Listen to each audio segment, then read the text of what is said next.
Dan Patrick Show brought to you by TireRack.com, the way tire buying should be. Gary Danielson, CBS Sports, lead college football analyst. He was on the call with Brad Nessler, Army, Navy. I wanted to have you on. Biggest reason I wanted to tell you did a great job. It was a great call with you and Brad. You captured it. And I wanted to tell you that. Well, that's really nice. We got a text, Brad knows these guys better than I do.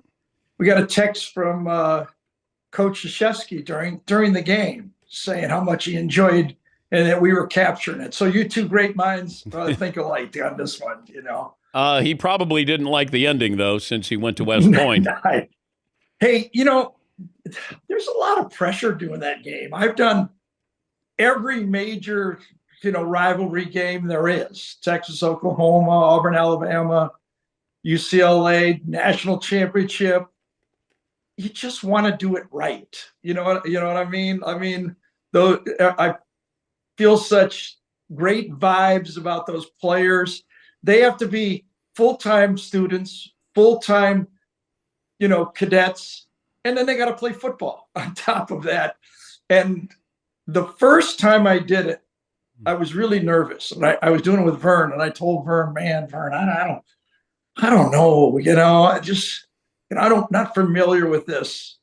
And we interviewed a player the first time I was there, Dan. We went and visited, and the first player we interviewed said, guys, I love you. I grew up watching SEC football. We always watch SEC. Here's the only thing we ask. Don't grade us on a curve. I went, man, how cool is that? A guy's saying that because those guys love playing football.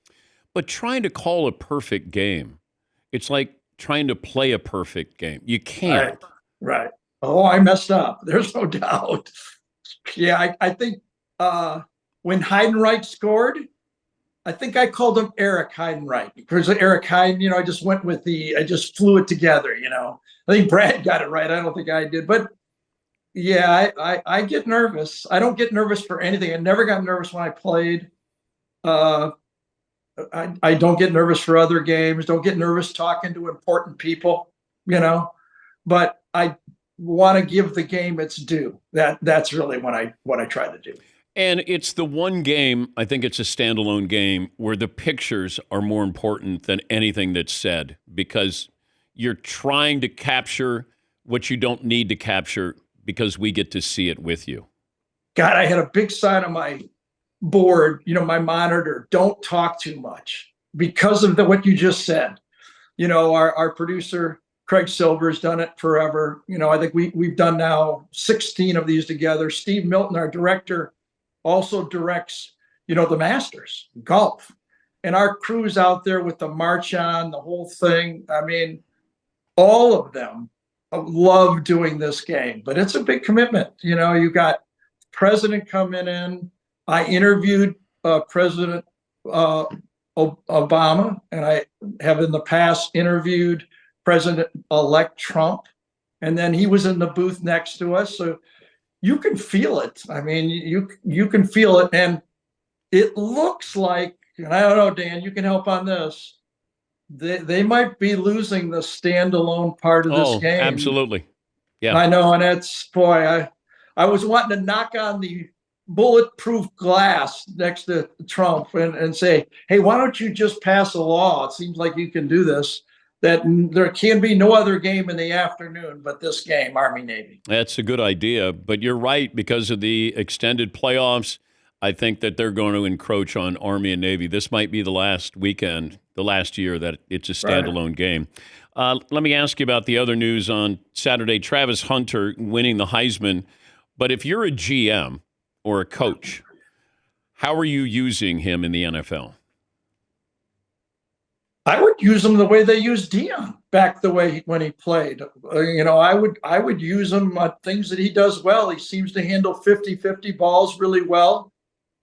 He plays defense well. I don't see why he can't, in modern football, play 15 important snaps in the game at corner or covering the slot. Or more, excuse me, I wanted to flip it.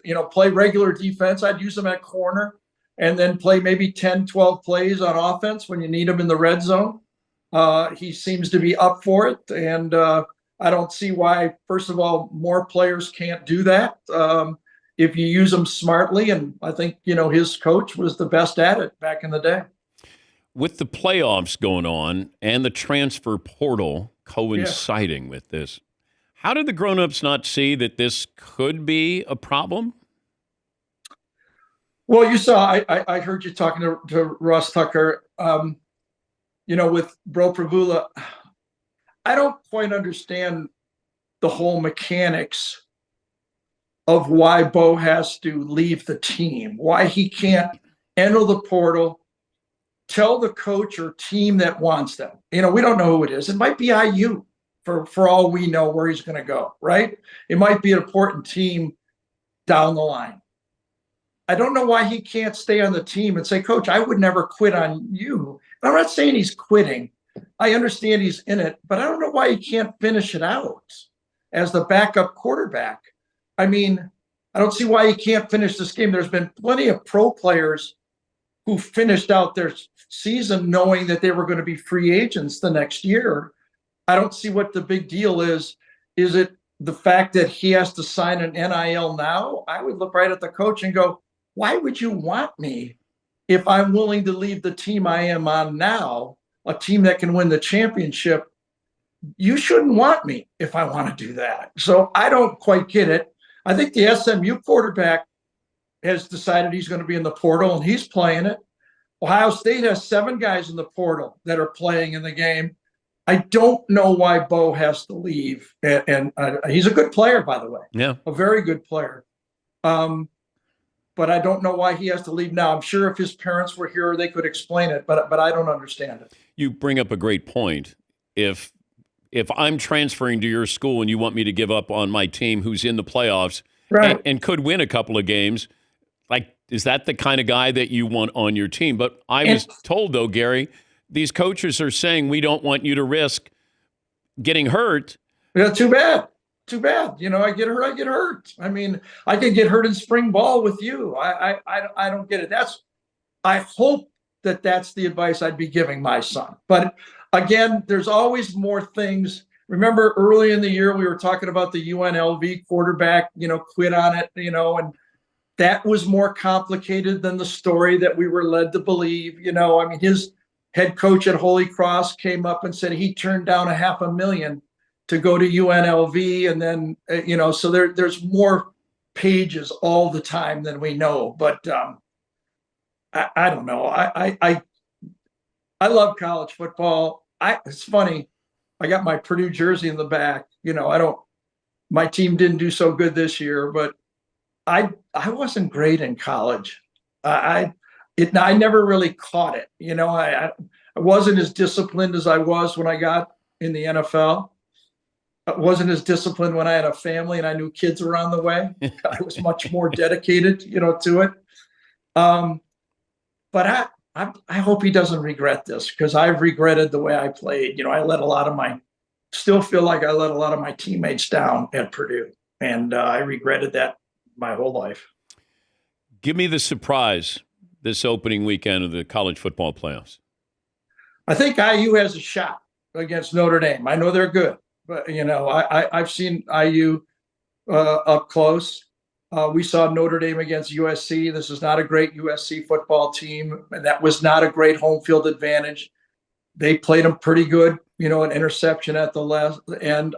I like that. I think SMU has a little bit of speed that might give Penn State some problems. What I don't like about it is I thought Boise State, the charm of the basketball tournament is the little guys play in the first round. This whole bye thing of SMU and Boise State, wouldn't you have loved to see Boise State make it? And the reward is they get a home game against Alabama on the blue turf in 15-degree weather. Isn't that the way this thing should have been? I listen, I know the people that put this stuff together. They're great character people. But when it was put together, the Pac-12 was still alive. And this thing kind of got out of whack here. They'll fix it, in arrears. But it'll get better. It's way better than it was before. But I got a question for you. You're always good at throwing these at me. If you're an IU fan, would you rather have a win over Notre Dame or IU basketball makes the finals in the NCAA tournament this year? Well, knowing the state of Indiana, I would say making it to the NCAA title game in basketball. I was kidding the IU fans when I did a radio show that until this year, the IU football fans were not even aware that there was an ESPN ranking show all year during the season until this year. And then they said, oh my God, they do this every week? We didn't know that. So, well, you could dine out on beating Notre Dame for a long, long time. That's for sure. And they've got a good team. They're a really good team. They didn't, that was the big lights against Ohio State was a little bit different for them. But, I think they're going to play well in this football game. What if Ohio State loses? Yeah. I really think early in that game, when they got their quarterback nicked early in that game, I wonder if that affected their play calling, because it just didn't make any sense to me running right into the teeth of the Michigan football team like that. And I don't know if Howard, I know he got tackled early. I just wondered if that threw off the way they played. I think they're going to be ready. I don't know if you heard us late in the game. One of the things that Brad and I had talked about was at the end of the year, the flag planting. And I kind of take that flag planting two ways. One, it's the coach's job to say this ain't happening if we win. All right, we're going to win with class. But if I was on the other side, if I was Ohio State, all right, you beat us fair and square, but that doesn't mean you get to do that to our football field. That's a whole new game. You get the W and you get the bragging rights, but you don't plant your flag in the middle of the field. And that's why we ended up our game talking about one thing we know about Army Navy. They're not worried about at the end of the game planting flags of their school because they respect the other side too much. The only flag they're going to plant is the flag of the United States of America. And I think that's what that game was all about. Best college player you ever saw? The most dominating player I saw early was Calvin Johnson. I saw him his first game as a true freshman. And I went, how does anybody ever stop this guy? I was like, it's impossible. And they're not even a passing offense at Georgia Tech. Exactly, at Georgia Tech. And I think he made a diving catch early, although I will have to say Larry Fitzgerald was right there as a freshman too. But I just thought he was an amazing body type. And then I think his second catch, he was running full speed, and he reached back with one hand and caught it. And I couldn't believe that as well. But I think those, I'd heard you talking about the SEC not involved here. I think they might want to bring me back, Dan. I got there in 2006. So the year before I got there in 2005, they didn't have anybody. And I leave this year, they don't have anybody. And the 9 of the 18 years I was there, they had the Heisman Trophy winners. So they had a pretty good run with championships and Heisman guys. So I leave 1 year and all falls apart, So there was a run of them there. But I tell you, one guy who dominated like I've never seen before with the team he had, Cam Newton. Yeah. I couldn't believe how he played in the SEC. And I don't think there was only one other player on that team that even played NFL football. Randy Moss stood out when I covered him too. When I watched Marshall, and we hope Randy's on the road to recovery. Sure.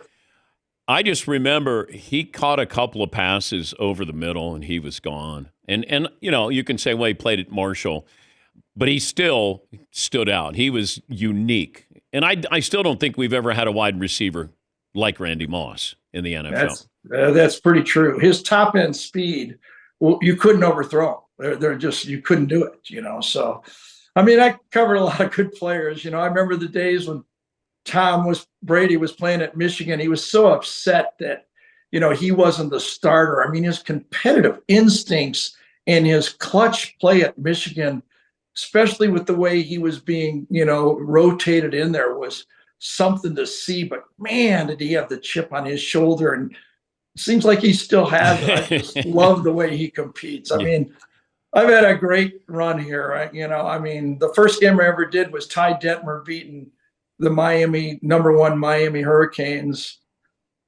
I got to play with Bernie Kosar, and that group of guys in Cleveland. Played with Billy Sims, was my running back, and now I got to broadcast with Hall of Famers Brent and Vern and now Nessler. Been pretty good for an undrafted free agent, that's for sure.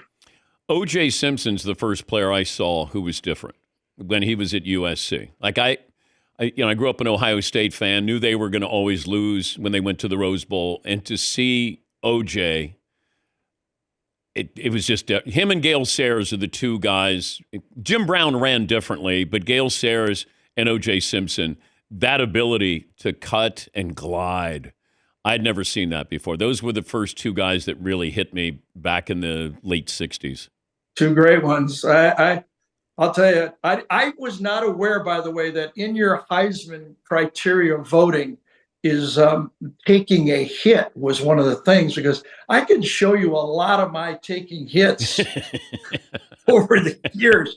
Lawrence Taylor threw me back 5 yards on a play. It was he was incredible. He might have been the best player I ever played against, was Lawrence Taylor. So we actually had a tip. It's funny, I did a radio show with Kirk Gibson, and he said that they always knew that Dwight Gooden tipped his pitches, and they still couldn't hit him. We always knew when Lawrence Taylor was going to rush or drop, and we would shift our protection and couldn't block him, So those guys are special, that's for sure. Again, pass it on to Brad when you talk to him. It was just wonderful. You guys did a great job. And it wasn't just us. I mean, we got 75 people that work really hard, veteran people. And you can name all of them if you want to. Gary. Run down all 70 of them. They all will watch your show. And Dan, thanks for having me on. It's been great. Thank you, buddy. That's Gary Danielson, CBS Sports lead college football analyst. Played at Purdue, played for the Lions and the Browns. He's been doing it a long, long time. It felt like we had him on during Johnny Manziel's career. It was like every Monday. It'd be like, get Gary on. He just called Manziel.